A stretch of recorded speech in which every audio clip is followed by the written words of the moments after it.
जय हिंद बच्चों, आप सभी का स्वागत है हमारे इस YouTube चैनल पर। तो चलिए बच्चों, आज के वीडियो में आप लोग के लिए कक्षा 10 साइंस भौतिकी चैप्टर 3 विद्युत धारा से रिलेटेड मोस्ट इंपोर्टेंट क्वेश्चन को लेकर आया हूं, जो कि आपके आगामी परीक्षा बिहार बोर्ड के लिए अति महत्वपूर्ण होगा। और हाँ बच्चों, इस वीडियो के लास्ट में आप लोगों से क्वेश्चन पूछा जाएगा, जिसका आंसर आप लोगों को कमेंट सेक्शन में जरूर देना है।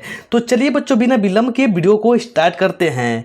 तो यहाँ पर देखिए बच्चों, जो हमारा आज का पहला प्रश्न दिया हुआ है कि रेशम द्वारा रगड़ने पर कांच की छड़ में उत्पन्न आवेश है, यानी कि रेशम द्वारा रगड़ने पर कांच की छड़ में जो आवेश उत्पन्न होता है वह किस प्रकार का होता है। तो ऑप्शन ए में हमारा क्या दिया है प्यारे बच्चों, ऋण आवेश, बी में दिया है धन आवेश, सी में दिया है ए और बी दोनों, और डी में दिया है इनमें से कोई नहीं।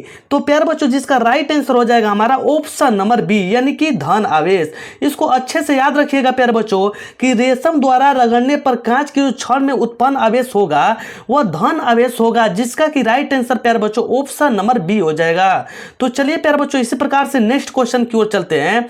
यहां पर देखिए बच्चों, जो हमारा नेक्स्ट क्वेश्चन दिया हुआ है कि ऊन द्वारा एबोनाइट के छड़ को रगड़ने पर एबोनाइट की छड़ पर उत्पन्न होता है, यानी कि ऊन द्वारा एबोनाइट के छड़ को जब रगड़ने पर एबोनाइट की छड़ पर किस प्रकार का आवेश उत्पन्न होता है। तो क्वेश्चन पहले ही क्वेश्चन की तरह है, लेकिन मोस्ट इंपोर्टेंट क्वेश्चन है प्यारे बच्चों। तो ऑप्शन नंबर ए में दिया है ऋण आवेश, बी में दिया हुआ है धन आवेश, सी में दिया है कोई आवेश नहीं, और डी में दिया है इनमें से कोई नहीं। तो प्यारे बच्चों, जिसका राइट आंसर हो जाएगा हमारा ऑप्शन नंबर ए, यानी कि ऋण आवेश। प्यारे बच्चों, इसको अच्छे से याद रखिएगा कि ऊन द्वारा एबोनाइट के छड़ को रगड़ने पर एबोनाइट की छड़ पर जो उत्पन्न आवेश होता है वह ऋण आवेश होता है, जिसका कि राइट आंसर प्यारे बच्चों हमारा ऑप्शन नंबर ए हो जाएंगे। तो चलिए प्यारे बच्चों, इस प्रकार से नेक्स्ट क्वेश्चन की ओर चलते हैं। यहां पर देखिए बच्चों, जो हमारा नेक्स्ट क्वेश्चन दिया है कि दो आवेशित वस्तुओं पर लगने वाले बल पर कौन सा नियम लागू होता है, यानी कि दो आवेशित वस्तुओं पर जो बल लगता है उस बल को हम लोग किस नियम के नाम से जानते हैं।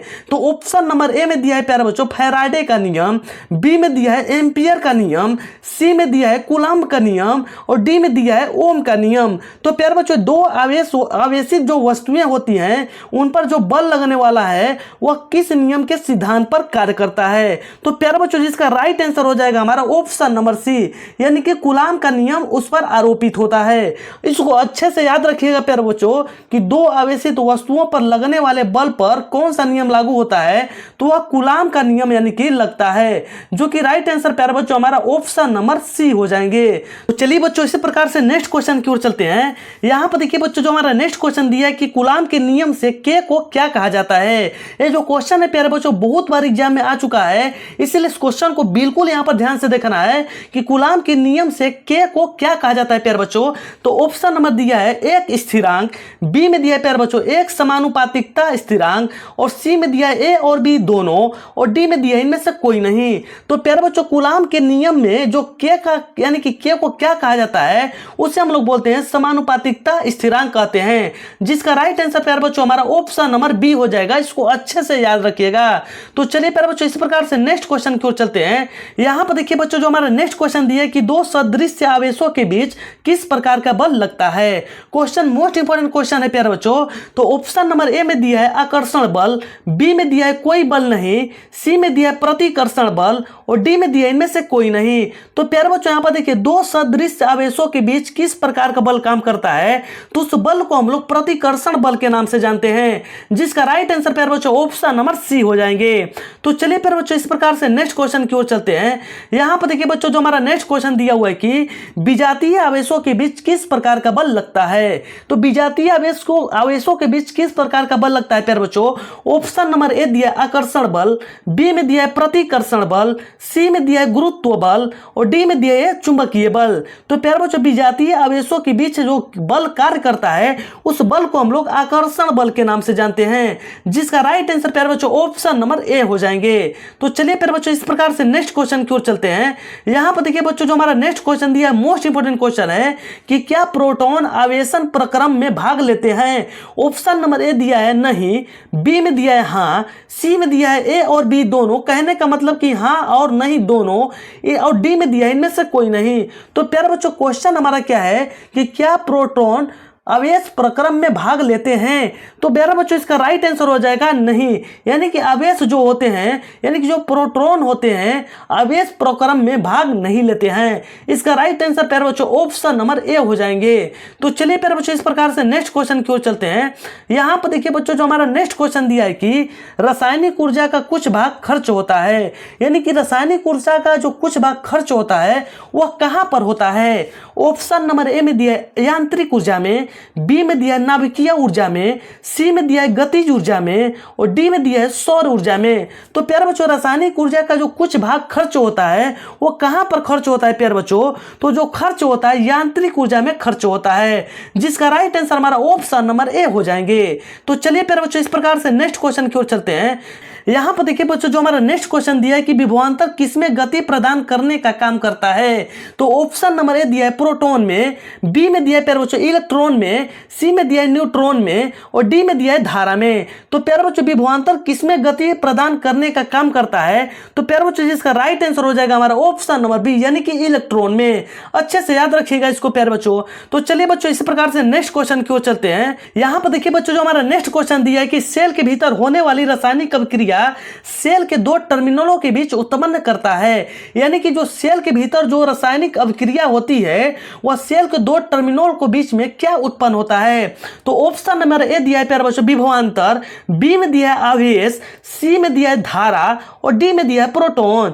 तो प्यारे बच्चों देखिए सेल के भीतर जो होने वाली रासायनिक प्रक्रिया है वह जो सेल के दो टर्मिनलों के बीच जो उत्पन्न होता है वह क्या उत्पन्न होता है प्यारे बच्चों, तो जो उत्पन्न होता है विभवांतर उत्पन्न होता है, जिसका राइट आंसर हमारा ऑप्शन नंबर ए हो जाएंगे।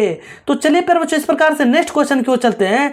यहां पर देखिए बच्चों जो हमारा नेक्स्ट क्वेश्चन दिया है कि किसी चालक में प्रवाहित धारा के लिए ओम का नियम लागू होता है। तो ऑप्शन नंबर ए दिया है प्यारे बच्चों जब चालक तार का ताप अचर रहता है, बी में दिया है प्यारे बच्चों जब चालक तार का ताप यहां पर चर रहता है, सी में दिया है जब चालक के सिरों के बीच विभवांतर अचर रहता है और डी में दिया है जब चालक के सिरों के बीच विभवांतर चर रहता है।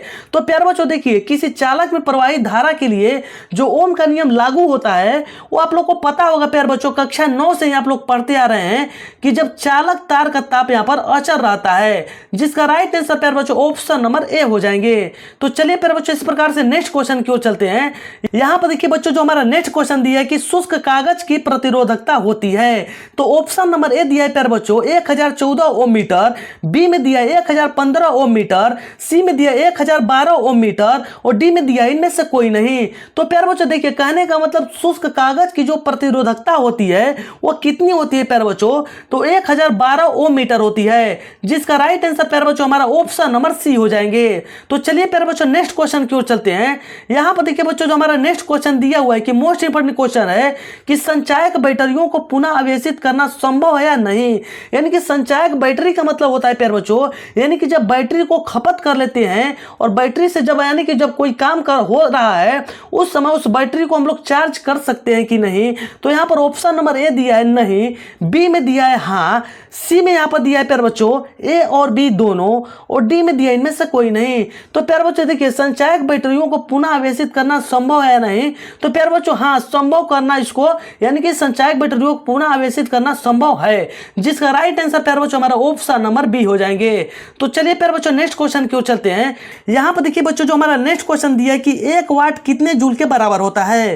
कहने का मतलब कि प्यारे बच्चों 1 वाट में कितने जूल होता है। तो ऑप्शन नंबर ए दिया है प्यारे बच्चों 3600 जूल, बी में दिया है प्यारे बच्चों 36,000 जूल, सी में दिया है 3,60,000 जूल और डी में दिया है प्यारे बच्चों 36 लाख जूल। तो प्यारे बच्चों यहाँ पर देखिए 1 वाट कितने जूल के बराबर होता है, तो यानी कि 3600 जूल के बराबर होता है, जिसका राइट आंसर प्यारे बच्चों हमारा ऑप्शन नंबर ए हो जाएंगे। तो चलिए प्यारे बच्चों इस प्रकार से नेक्स्ट क्वेश्चन की ओर चलते हैं। यहाँ पर देखिए बच्चों जो हमारा नेक्स्ट क्वेश्चन दिया है कि खनिज अम्लों के जलीय विलयन विद्युत के चालक होते हैं, अतः इन्हें कहा जाता है। ऑप्शन नंबर ए दिया है प्यारे बच्चों विद्युत अपघट्य, बी में दिया है चालक, सी में दिया है अचालक और डी में दिया है विद्युत अपघटन। तो प्यारे बच्चों यहाँ पर देखिए खनिज अम्लों के जलीय विलयन विद्युत के चालक होते हैं, अतः इन्हें क्या कहा जाता है, तो इन्हें जो कहा जाता है प्यारे बच्चों यहाँ पर विद्युत अपघट्य कहा जाता है, जिसका राइट आंसर हमारा ऑप्शन नंबर ए हो जाएंगे। तो चलिए प्यारे बच्चों नेक्स्ट क्वेश्चन की ओर चलते हैं। यहाँ पर देखिए बच्चों जो हमारा नेक्स्ट क्वेश्चन दिया है कि लेट सल्फ्यूरिक अम्ल से सेल का उपयोग होता है? ऑप्शन नंबर ए दिया है ऑटोमोबाइल में, बी में दिया है औद्योगिक कार्यों में, सी में दिया है ए और बी दोनों, और डी में दिया है कोई नहीं। तो प्यारे बच्चों देखिए, लेड सल्फ्यूरिक अम्ल से सेल का जो उपयोग होता है वो ऑटोमोबाइल में भी होता है और औद्योगिक कार्यों में भी होता है, जिसका राइट आंसर हमारा ऑप्शन नंबर सी हो जाएंगे, यानी कि ए और बी दोनों। तो चलिए बच्चों, इसी प्रकार से नेक्स्ट क्वेश्चन की ओर चलते हैं। यहाँ पर देखिए बच्चों, जो हमारा नेक्स्ट क्वेश्चन दिया है कि जो वस्तु रगड़ने पर इलेक्ट्रॉन ग्रहण करता है वह हो जाता है। ऑप्शन नंबर ए दिया है धन आवेशित, बी में दिया है ऋण आवेशित, सी में दिया है किसी पर कोई आवेश नहीं, और डी में दिया है इनमें से कोई नहीं।